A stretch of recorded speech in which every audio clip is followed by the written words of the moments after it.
Ladies and gentlemen, welcome back to the garage. Gerald here with you, and it's time to update our power rankings for the upcoming Academy Awards. These are not my personal preference for my rankings or my predictions. If you've been watching my channel, you know I do a little bit of all of those. These are the power rankings. These are what I think objectively stand to win the best chance to win in the major categories of the upcoming Oscars. Pretty much based on precursors for the most part, and some research that I've done with some of the races that are kind of a toss-up right now, which there are a few. I'm also going to add in a couple categories to this power rankings that I have not done thus far, because they are two categories that I also think are extremely close as of right now. It's a tortoise and the hare situation, and we don't know if the tortoise is going to be waiting at the finish line unexpectedly, or if the hare is just going to keep running full speed and cross that finish line. Those categories are going to be original screenplay and best editing. I'm going to also give you my power rankings for those two categories towards the end of this video. In the meantime, let's talk about why these rankings are being updated. First of all, I do this once a week for you. However, there are some changes to the rankings this week. Last week, the changes were not that severe because I already had Anora ranked really highly on my power rankings, and then the PGA and DGA results, and of course winning Best Picture as well at the CCA, kind of solidified everything I already thought. And I also had Conclave at my number 2 last week. Well, we just had the BAFTAs, the British Academy Awards essentially, and Conclave won big there. It won Best Film there, it won Best Adapted Screenplay, which is probably going to be a sweeper in that category for Adapted Screenplay. Original is a little more tricky, and we'll talk about that in a few minutes. So Conclave came up big, as did The Brutalist, really. And that's interesting to note because before the BAFTAs, personally, I kind of was thinking The Brutalist may be dying a slow death because coming out of the gate with the Golden Globes, and of course on the critics' circles as well before the televised events, The Brutalist was really strong. It was actually my front runner, and I leapfrogged it above Anora back in early January when it won the Golden Globe and when Courbet won director as well, and Anora missed for musical or comedy in lieu of Emilia Perez. So at that point, in early to mid-January, I did have The Brutalist at my number 1, but then it started missing and losing at a lot of award shows, and I'm talking about Brady Corbet in particular, because I thought he was locked up for Best Director, and then he started missing, and Sean Baker, while he was missing, Sean Baker was like overperforming and winning literally everything all over the place, particularly among the guilds, which I just mentioned, the DGA and the PGA, winning both in the same weekend last week. Well, Courbet was brought back to life. Someone resuscitated him because he won Best Director at the BAFTAs this weekend. The Brutalist was universally loved by that awards body, as it also won things like cinematography and Best Score. So The Brutalist had a good haul. Guess what won Best Editing at the BAFTAs? Conclave, which prior to the BAFTAs, I was thinking in my head it was going to be between The Brutalist or Anora for editing. Sean Baker edits his own films. I was thinking he was going to win it, possibly be a 4-time winner on one night, that individual taking those 4 trophies home with him. I don't know. I don't know what to do in a couple categories, which is why I'm adding editing and original screenplay to today's power rankings, because I'm hoping you will drop down in the comments what I should do or what you think has the advantage going into the Academy Awards. The only major precursor we're waiting on, and I will give you one more power ranking at the early part of next week after we have the Screen Actors Guild Awards results, which is coming up on the 23rd of February. So within a couple days after that, I will update for my final power rankings. That will be early next week. And then towards the end of next week, just a few days before the actual Oscars, I will give you my predictions for who I think is going to win. I will lock those in, and that will be my predictions for what I think is going to happen. I'm also thinking on that video that I'm going to do a who will win, which is going to be my predictions of who's going to win and who should win. I'll probably give you my pick if I was casting a ballot on that same video, because I feel like it's a shame that some of my personal favorite performances and films are possibly going to go home empty-handed this award season. We'll talk about it, but that's just crazy to me that certain individuals might have nothing to show for these amazing performances because of the strength of some other contenders in said categories. So for the power rankings, this is how I think we're shaping up. Let's start with the big one, which would be Best Picture. Not a lot is changing in the top half of the Best Picture rankings. There you see them on the screen. Like I said, I've had Anora at number 1 for a couple weeks now. I did have Anora at number 1 initially to kind of start the season back in like all of November, all of December. I thought it was the glorified front runner for the most part. And then when The Brutalist overperformed at the Golden Globes, and I factored in the international voting body for that, I said, well, the Brutalist is definitely a baity kind of Oscar-friendly film. It's super long. It's super epic. It's filmed in VistaVision. It just has the look and appeal of an Oscar bait type of film. And I'm not taking away from the quality of the film because I think it's really, really good. And it's easily one of the best of the year. But like I said on my last Power Rankings video, the strength of Anora and the wave of awards that it won about a week and a half ago as I'm sitting here with CCA for movie, DGA, PGA, and now even at the BAFTAs winning awards like Best Casting, which I didn't really expect, and Mikey Madison winning for Best Actress. There is a God in the sky. Look, I'm just going to tell you, I love Demi Moore. We'll get to my actress power rankings in just a second. I would be completely fine with her winning the Academy Award for lead actress. However, my pick is Mikey Madison, and we'll talk a little bit more about that in just a minute. But I think my point here for Best Picture is that Mikey Madison winning that at the BAFTAs and winning casting for Anora, I think shows even more strength for Anora. I already had it at my number one, but I just feel more concrete about kind of leaving it there. And I don't think anything would change that, including if it loses the SAG Ensemble Award this upcoming weekend, or if Mikey does not win the SAG there either. I think Anora is still the front runner going into the Academy Awards. So I'm going to do one more of these rankings videos next week, but I would be shocked if I don't have Anora at my number one this time next week. I had Conclave at number two. It's staying at number two. Everything that happened at the BAFTAs for Conclave just added to their resume of why I think it's the biggest threat to upset, if you want to call it that, at the Academy Awards for Best Picture. And I think it just kind of proved my point that the international body that votes in the BAFTAs that may cross over with the Academy is going to possibly lean a little more towards a movie like Conclave or even The Brutalist than a movie like Anora. Anora is definitely a gritty American story, whereas Conclave and The Brutalist have a much more wide international kind of appeal to them. And I'm talking about just in the style of filmmaking. Of course, Conclave is considered a British film, has a German filmmaker. It's definitely more of an international made movie. Whereas The Brutalist is an American-made film, but it just has that feeling of what you would see from an international type filmmaker. I did move Wicked up to number 4. I basically switched it with A Complete Unknown, which is now down to number 5 for me. And honestly, A Complete Unknown might be a little bit worse than that. I'm going to kind of wait and see what happens at the SAGs, because it did overperform at the SAGs for nominations. And we'll talk about my services that I may plan on this channel for R.I.P. Timmy. I think my boy Chalamet, it might be over. It probably is over. I don't want to say it's over, even though I know it most likely is. But I think A Complete Unknown is just losing steam. It's so weird because when I did my predictions for the nominations, I did really well on Oscar nominations morning with what I predicted, because I did pick things like Monica Barbaro, Edward Norton, James Mangold for director, which a lot of people thought was maybe a long shot. I picked all that stuff, and I said it was going to get like 8 or 9 Academy Award nominations, which it did. And it was just riding such a momentum at that time that was what I was basing it on. I just felt a vibe among the industry and on the internet that just A Complete Unknown was just at the right time, was peaking at the box office and in the conversation. And that momentum vanished when they started handing out awards. It just has won very, very little thus far, at least in the televised events. And it's a tough break for that movie, because I think the music biopic always performs really, really well at the Oscars, but nothing has shown me, especially from the guilds, but just from the televised season, nothing has shown me that A Complete Unknown, frankly, will win anything. I really don't know. I don't know, as we're sitting here, if I can confidently say A Complete Unknown might go home with a goose egg on Oscars night. Stay tuned, we'll see. But I did switch it with Wicked. I think John M. Chu's win at the CCA and the multiple nominations that it's received at multiple bodies, including the SAGs that are upcoming, I think Wicked has a strong chance to win SAG Ensemble.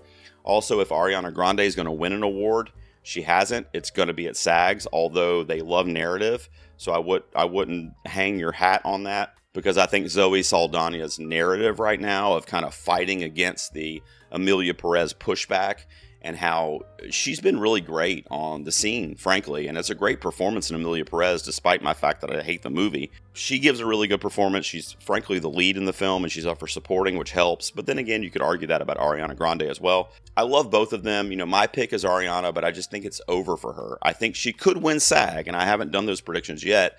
I will be putting them on the channel towards the end of this week, before the broadcast, obviously. But I may predict her to win SAG, but I don't think it will matter. I think that will be SAG doing what they do with certain wins in the past. I mean, even Jamie Lee Curtis as recently as a couple years ago, and just kind of like changing and kind of mixing it up a little bit and doing something different. I mean, I'm sure they were really impressed with her turning Wicked. So she may win that SAG. I don't know what I'm going to predict yet, but I think Zoe Saldana is either going to sweep, or she's going to have a little speed bump at SAG and then pick back up at the Oscars and win that. I think Amelia Perez is going to not benefit as a film, but you have things like original song and Zoe for supporting actress. But I think Amelia Perez stays a little further down in terms of a best picture possibility. That's why I have it ranked all the way down at number 7 right now. I left I'm Still Here at number 6. I don't really know what's going to happen with that film. I know that I love the film, and I know that it's worthy of anything that it gets, because it was one of my favorite movies of the year, especially Fernanda Torres' performance, and we'll talk about actors here in a second. But I don't think that what's it going to have in terms of a haul to Best Picture?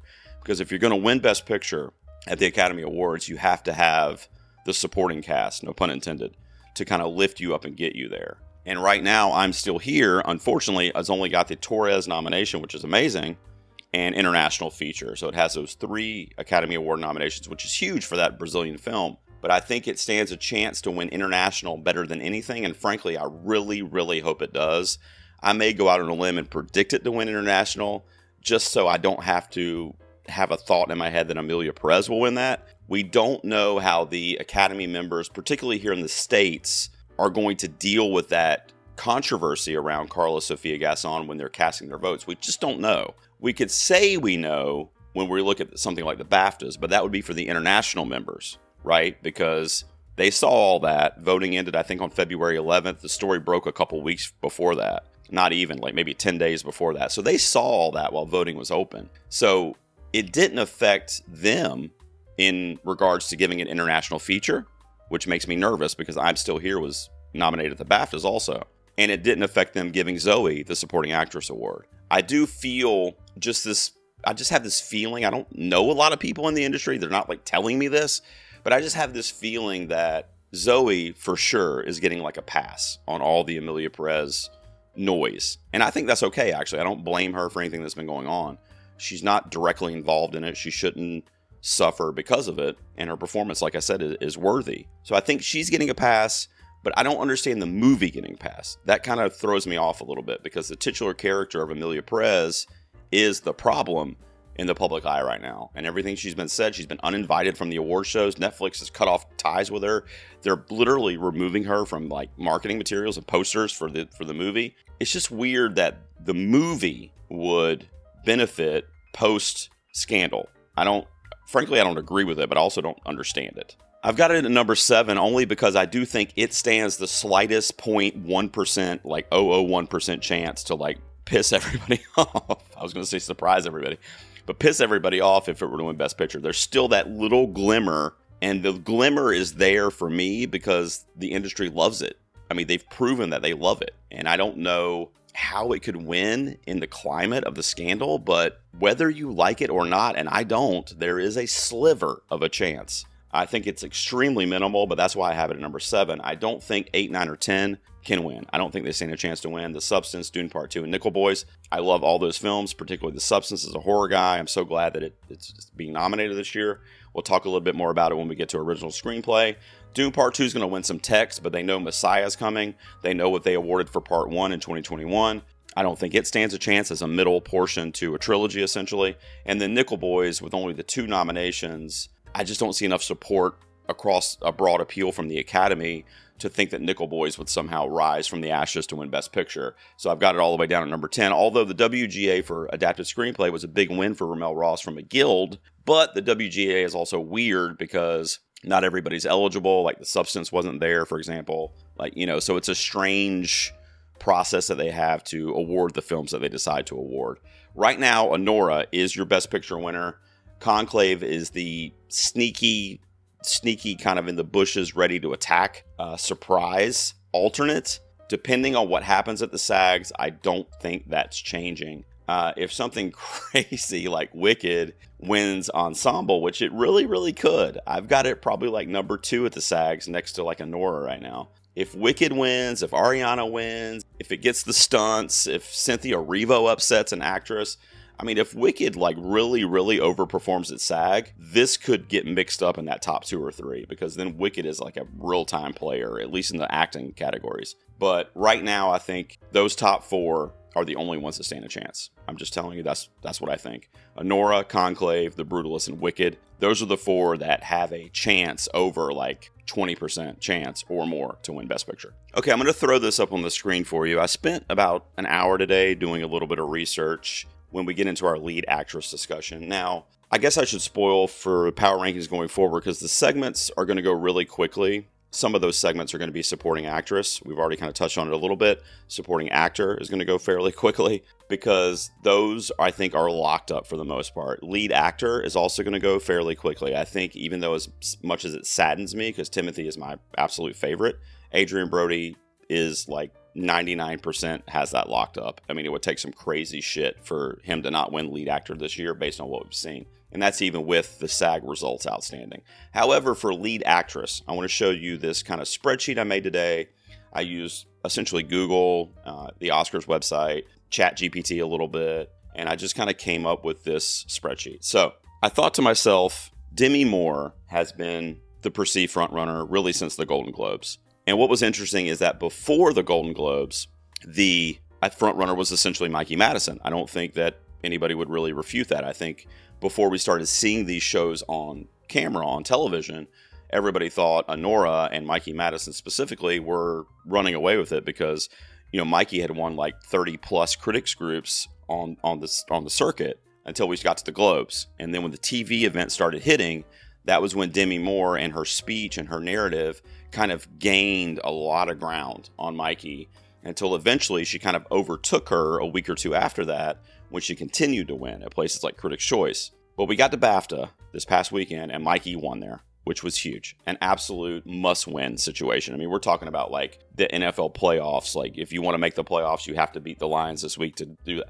I mean, that's where we were with Mikey Madison. And I think her winning there puts her tied with Demi Moore for what's going to happen at the Oscars. And this is not even considering what happens at SAG. The spreadsheet that I made here shows all the Academy Award winners for lead actress in the last 20 years. Only went back 20 years. Now, the jury for BAFTA, I think, was introduced like 8 or 9 years ago. I don't know the exact year, but that wasn't for the entirety of this spreadsheet. So the voting was a little bit different. But the weight that can be put into measuring the likelihood of an Oscar winner when you look at BAFTA and SAG specifically is off the charts. It's unbelievable.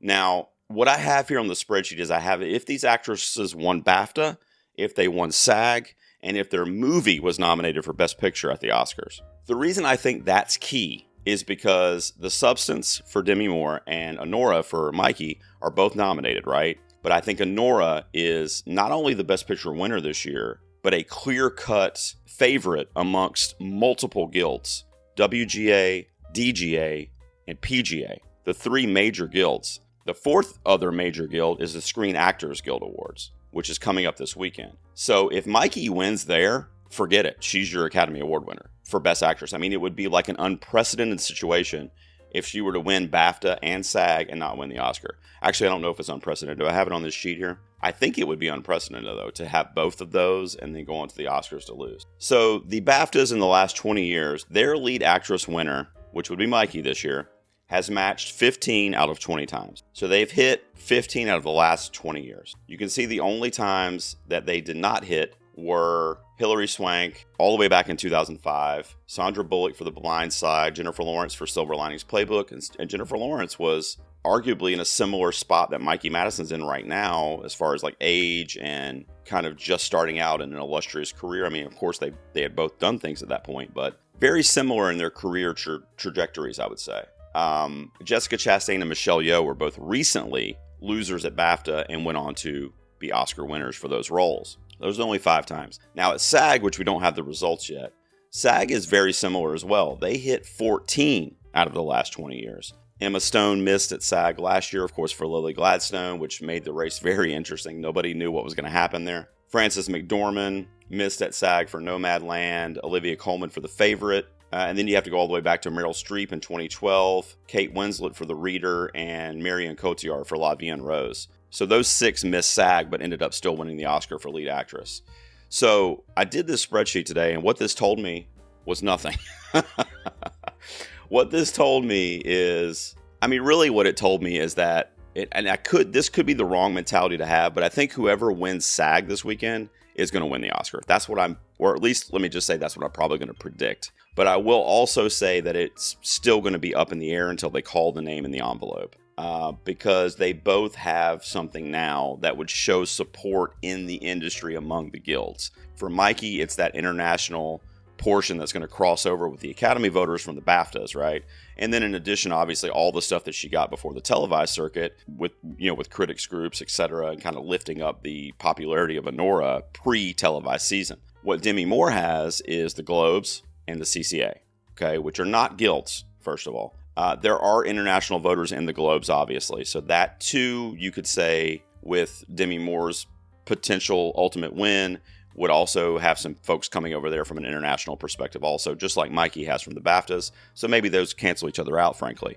And you look at it and you go, well, the CCA, the Critics' Choice Awards, I got to be honest with you, I predicted Mikey to win that. I thought Mikey was going to win that because the critics groups have been telling a story all year about that. But Demi closed the gap at the right time. So, and not to take anything away from her performance in the substance, I love it, but she's writing a narrative. She's writing a narrative right now. She's writing the kind of legendary actress in Hollywood who has not had her due, who does not have the proper accolades for what she's done in her career. That's what the voting is probably leaning on if you're casting a ballot for Demi Moore. Of course, I don't know. That's what I suspect. Whereas Mikey Madison, like I mentioned Jennifer Lawrence earlier, it's performance-based. There is no narrative there. The only real major narrative is frankly negative, really, because it's like she's young. She's so young. She's going to, be in 100 more movies between now and, whatever. So we're going to have a chance to vote for her. If she keeps turning in work like she turned into Nora, she'll be back. We can vote for her, 5 years from now or whatever they think is going to happen. So it's narrative versus performance. But the reason why I think Mikey is number 1 in my power rankings right now is because of the overall love for Nora and the fact that that is most likely, I'm probably 98 or 99% right now saying that that's Best Picture. So if you have the Best Picture winner, okay, you have editing. Conclave threw a little bit of a monkey wrench there, but let's just say you have editing with Sean Baker and you have director or screenplay, if not both, for Baker. That's a domination on Oscars night. Those 4 awards are like the awards that usually symbolize that's the number 1 movie among the Academy. And I'm talking across all branches. So we're looking at a 4-time Oscar winner, Sean Baker, on the night of the Academy Awards. Now, he could lose screenplay. He could lose editing to a movie like Conclave or even The Brutalist if they get cute. But let's say he doesn't, or let's say he wins 3 out of 4 and one of those is picture. How does Madison not come along with that? That would just be utterly mysterious to me. It would baffle me that she would not be a part of that kind of wave of wins on Oscar night or while voting was taking place. So voting's happening right now. As I'm recording this, it ends tomorrow. They saw her win the BAFTA. I thought she had a very beautiful speech, very professional, very newcomer in Hollywood, thanking her director for making her dreams come true. I mean, the Hollywood dream on stage at the BAFTAs last night. And if nothing else happens for her, I'm so glad that she had that moment and that she won that. And I'm also glad that they saw that, the industry. I think my tiebreaker is going to be whoever wins SAG. Now, an argument can be made if Demi Moore wins SAG, Mikey can still win, okay? It would be tough. It would be very tough for that to happen. As you look at this spreadsheet that I made up here, if Mikey Madison wins SAG, you see what I'm saying there? If Mikey Madison wins SAG, yes, The Substance is a Best Picture nominee, which helps Demi Moore, but she doesn't have the 2 major precursors, which are BAFTA and SAG. Those are the 2 guild precursors from acting perspective. If you don't have those, I don't see how you win lead actress. Now, of course, you could, but I'm not going to predict it because it would be a Hail Mary if you don't. Mikey's already got one of them. If she gets both of them, she's got it. Demi, even though she was the perceived frontrunner for the last month, in my opinion, Demi Moore's back's the one against the wall right now.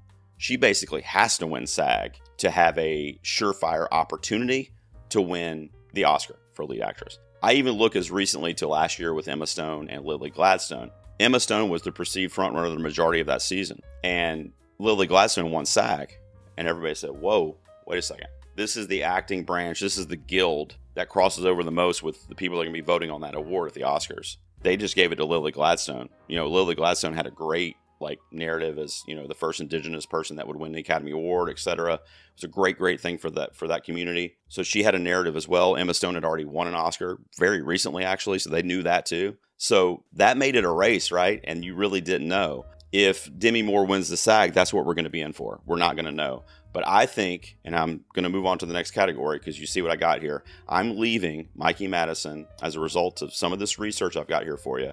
But also, I just think the strength of Nora is a lot stronger than the strength of the substance. And that's really what I'm basing my power ranking and ultimately my prediction on, depending on what happens at SAG. But even if Demi Moore wins the SAG, they're tied going into the Oscars. I hope you guys realize that. If Demi Moore wins the SAG, even with the Globe and all that stuff, because that's not an Oscar predictor for me. I mean, it is, but it's not like the Globes aren't, nominations, yes. But when it comes to wins, BAFTA and SAG are where it's at from an acting performance standpoint. So Demi Moore wins SAG. Let's go. It's a race. It is an absolute nail biter race for lead actress. If Mikey wins SAG, it's over. It's Mikey Madison for lead actress. That's going to most likely be my prediction when I do those next week. And that's also how I'm coming up with my power rankings here. That puts Demi Moore at the runner-up.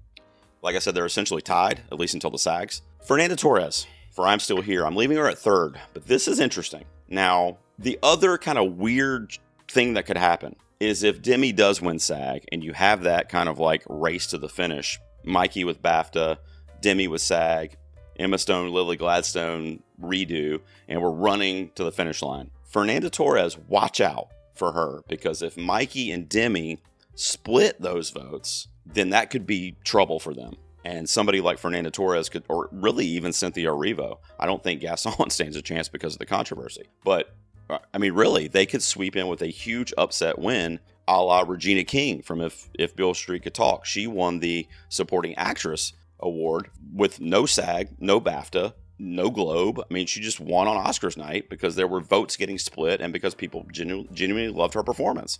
And she ended up winning surprisingly on the night. One of the more shocking wins from a precursor predictor standpoint in recent memory for Regina King. So I know that was supporting, but it's a rare thing for that to happen, for you to not have one or the other. And I'm talking about BAFTA or SAG. One or the other. If you have both, you're looking really good, unbeatable. If you have one, you got a shot. So I think Demi needs SAG. I think Mikey's already at least has a chance right now.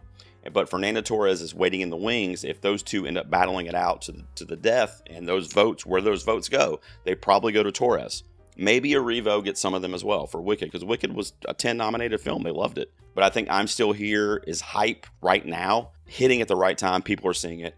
So Fernanda Torres is still my number 3 because of that. And then I've got Cynthia Erivo at 4. Now, if Erivo scoops into the SAG, gets a surprise win there, Wicked overperforms at SAG, gets ensemble, whatever, Jonathan Bailey, I mean, who knows? They did love Wicked. It got nominated everywhere, stunt ensemble, everything. Then that, I might flip her with Torres. But right now, I think Torres is the sneaky ninja right now, waiting to kind of pounce on the Oscar if those votes between Demi and Mikey start kind of going awry, and people are just like, I can't vote for one. There was a SAG favorite was Demi, the BAFTA favorite was Mikey. I love them both so much. I'm going to vote for Torres. If we get a lot of those, then it could change the shape of the race. But right now, this is what I'm looking at for lead actress. That was probably the bulk of our discussion. I want to talk about supporting actress a little bit more in depth when we get to that. But for lead actor, guys, you hit me in the comments. You told me to give up on my dream of Timothée Chalamet winning an actor Oscar, and I think I am ready to do that. I was going to wait until after the SAGs.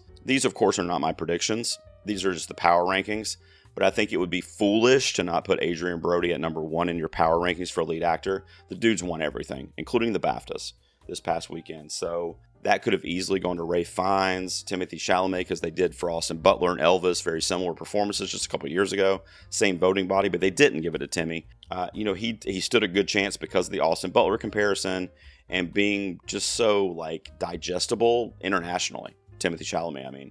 Not saying Adrian Brody's not, but I honestly expected Ralph Fiennes or Chalamet to win, not Adrian Brody, but since he did, he's number one in the power rankings with a bullet. I do think Chalamet's second because Chalamet could still get SAG above all else from everybody else that's listed here. Maybe Coleman Domingo, who I moved up to number 3 now. And then I've got Ralph Fiennes at 4, Sebastian Stan at 5. Coleman Domingo and Fiennes are basically tied, honestly, right now. I didn't know who to put at 3, who to put at 4, but I think Coleman Domingo is just so well loved. And Sing Sing is a movie that they may want to give votes to him and to some other stuff that it's nominated for, like original song, etc., because it didn't get really what it should have gotten from a nominations haul on nominations morning. So that's the rankings for lead actor. We don't need to spend a ton of time on it, though, because I think some of these races, including lead actor, are in focus. They're in focus now. It's Adrian Brody for lead actor. Now, if Timothée Chalamet wins SAG, then you can start playing with, messing with it in your mind. I think it's still probably Brody, but it does make it a little more interesting. Similarly to what I was saying at the previous category when it comes to Mikey Madison versus Demi Moore, we could have a similar situation there. But I just think the Adrian Brody, it's just been dominating on the scene, and it's not narrative based necessarily like Demi Moore's is. Demi Moore's kind of perceived frontrunner status in the last few weeks is more abstract and based on her narrative and her lineage and her story. And yes, the performance is great, but let's be honest, I've been saying all season, The Substance is not an Oscar-friendly movie. I mean, I'm beyond thrilled that it even got nominated.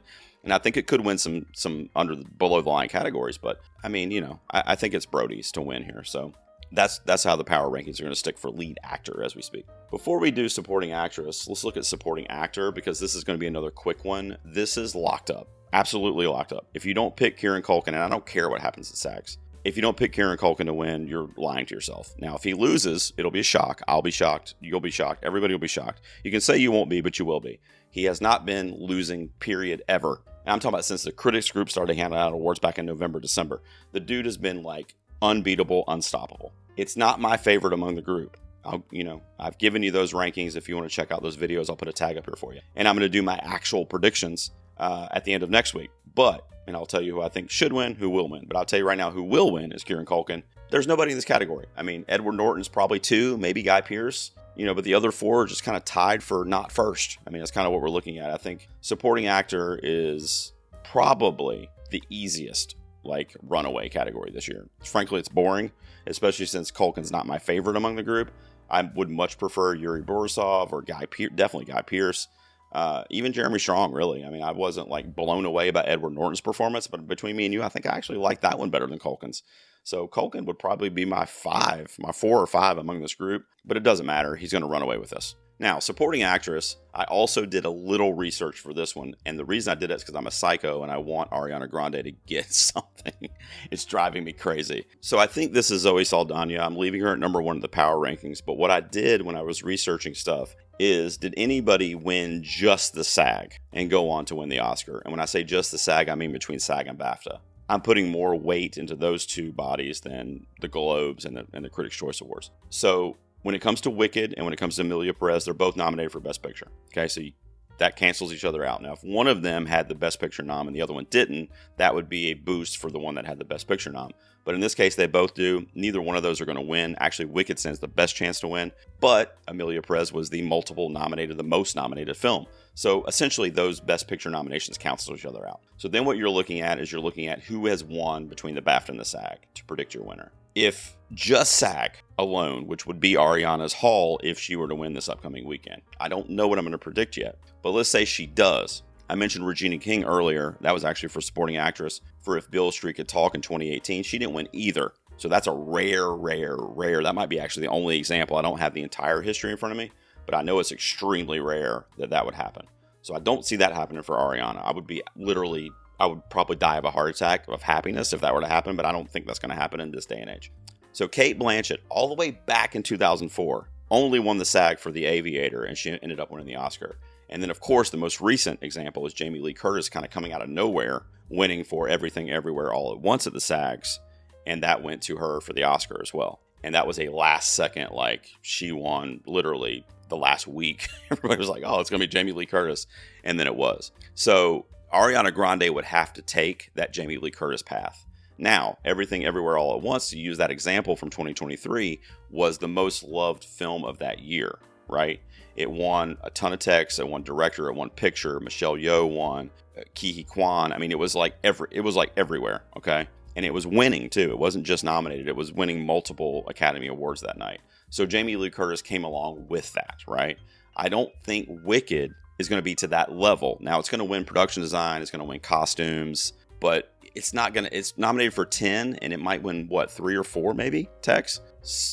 So I don't think Ariana can benefit the same way that Jamie Lee Curtis did on the night of the Oscars. But she definitely can't without the SAG win. She's got to have it. I don't see it happening. I really don't. Now, if she wins the SAG, and if I predict her to win the SAG, I will be thrilled.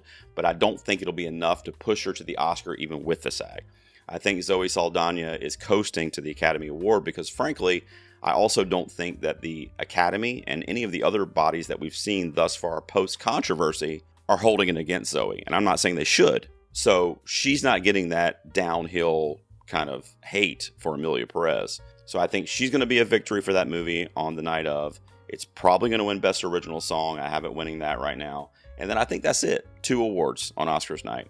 And I think those 2, you can kind of go, okay, the song was El Mal. That's a good tune, Zoe Saldana, we love her. She's great. Avatar, great. Let's do it. Anything beyond that, it's starting to get a little fishy. I don't think they're going to start raining down awards on Amelia Perez because of what's going on right now, even though they obviously loved it when they did their nominations. But I just think Ariana Grande could win the SAG, and I may actually predict her to do that, but I just don't think it'll be enough. I don't think it will be enough to get her over the hump to be on the Oscar stage. I really don't. Now, another thing that kind of gives me pause and gives me hope as an Ariana Grande fan and supporter of her this season is that she's coming back for more. And I've seen the musical, and I know that Glinda as a character has, let's just say, growth. It's definitely a different turn for that character in the second half of the musical, and she deals with a lot more kind of range of emotions as a character. So I'm assuming, based on what Ariana did with the kind of light-hearted approach to Glinda in the first half of the movie, is going to be a very layered, deep performance that we get from her in the second half of the movie. So Ariana Grande stands if you're with me. I've supported her all season, but I think this one might be out of reach this year. I think Zoe Saldana is just too powerful in the circuit. But I say that to let you know that I think next year we could be right back in the same situation, and maybe we see Ariana on the stage for next year's Oscars for Good Part 2. That's what I'm hopeful of. But as you see in my power rankings, I just think Zoe Saldana is number 1. I think the BAFTAs was kind of the last stand for me for Ariana. If she'd won the BAFTAs and then we didn't know what was going to happen with the SAG, then I would be like on the Ariana train right now, just like I've been all season. But I just think Zoe's haul has been too powerful so far, and I think she's going to win the Oscar. I left Monica Barbaro at number 3. Again, a Complete Unknown's kind of momentum seems to be waning. But I also don't really see a ton of like, oh my God, Isabel Rossellini or Felicity Jones. Frankly, I'm kind of surprised both of them even got nominated, honestly, at the Academy. I feel like there were some other performances that definitely were a little more hefty to their films. But they got in there for the 5. I just don't think they stand a chance to win. I think it's definitely a race between Zoe and Ariana. But Ariana is a distant Hail Mary. I think it's Zoe's right now in the power rankings. And then the last one I want to talk about real quick before I just touch on original screenplay and editing. Sean Baker is number 1 power rankings for Anora. Don't let anybody tell you otherwise. Now, would he be my pick? No, actually my pick would be Coralie Farjah. But he's number 1. He won the DGA. That's it.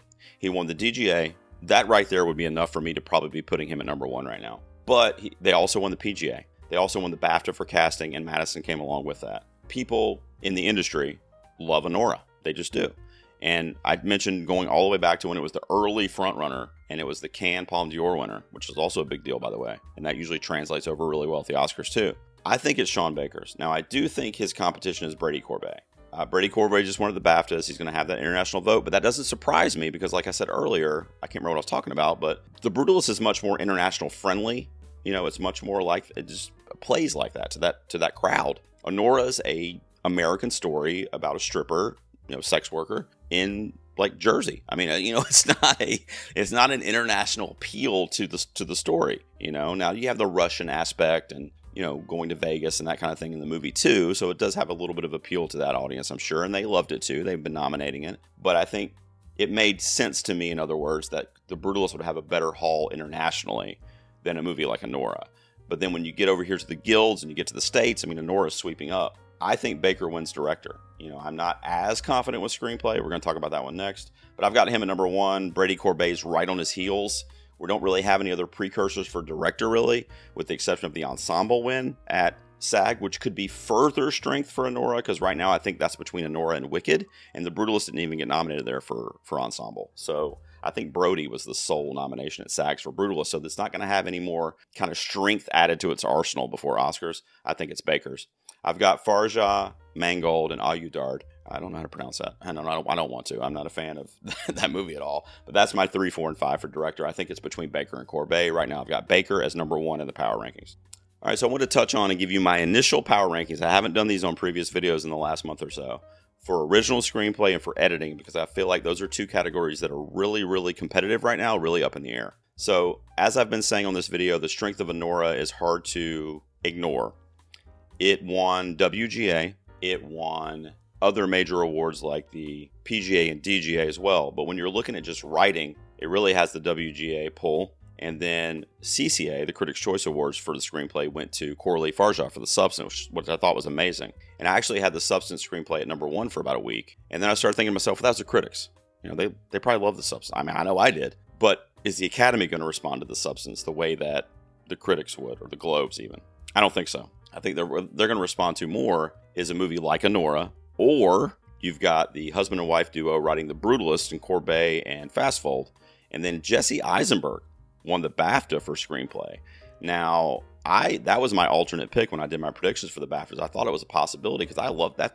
The screenplay is the strength of that movie, in my opinion. So, and it did have a bit of an international, twang to it as well. Just kind of played that way, and being in Poland and whatever. So, I think it's between those 3. But in my power rankings, I've got to put Sean Baker and Anora at number 1, coming off the DGA, really. And I think A Real Pain might be the number 2. And then you're looking at The Brutalist for number 3, although they're interchangeable. They really are. And The Substance would be 4, and then September 5 would round out the power ranking. I think that Coralie only having the CCA for screenplay is not really going to carry over to the Academy voters. It is nominated for Best Picture, which you almost always have to have, but so is The Brutalist and so is Anora. So I think if a movie that's nominated for Best Picture is going to win screenplay, it's going to be one of those 2.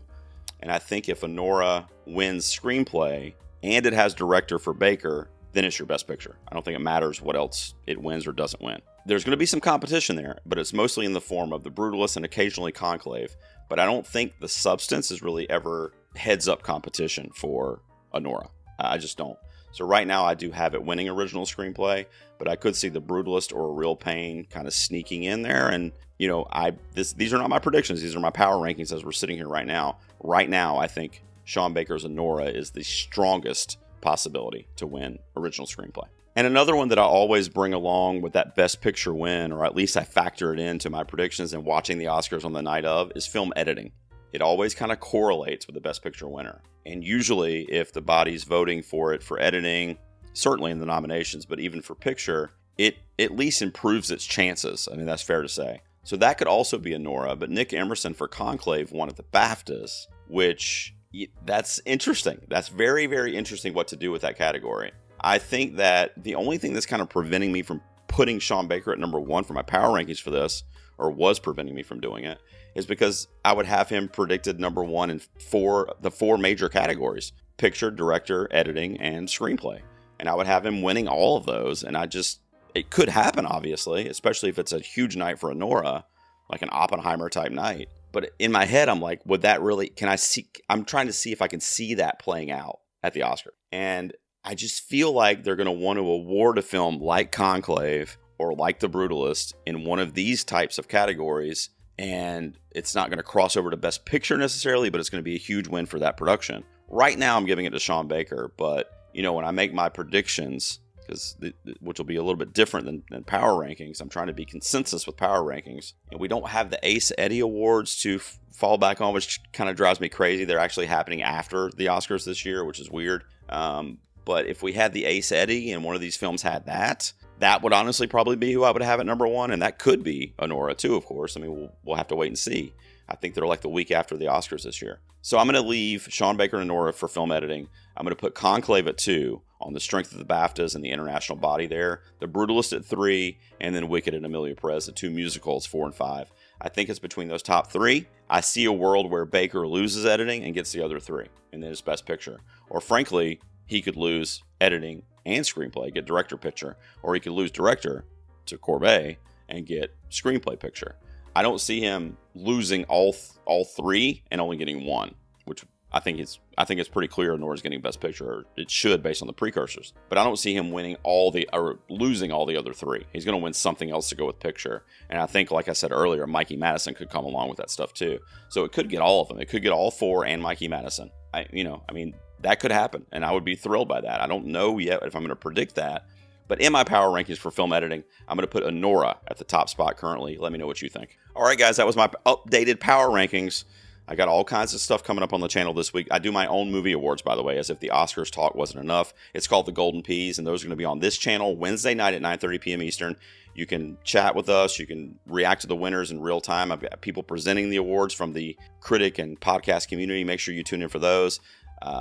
You can find it right here on this channel. It'll be on Wednesday, February 19th. And then I've got continued coverage for the SAG Awards coming up this weekend. I'll give you my predictions for those before the end of the week. And I'm also going to continue my Oscar Swaps series with my buddy Jonathan Fuji. We have another installment of that coming up this week too on the channel. I hope you're enjoying it. Make sure you subscribe and let me know what you thought of these power rankings. Am I off? Are all my number ones correct? I feel like a lot of these categories are becoming pretty focused, but I want to know what you think. Let me know down below. And I'll see you out here next time talking awards season in the garage.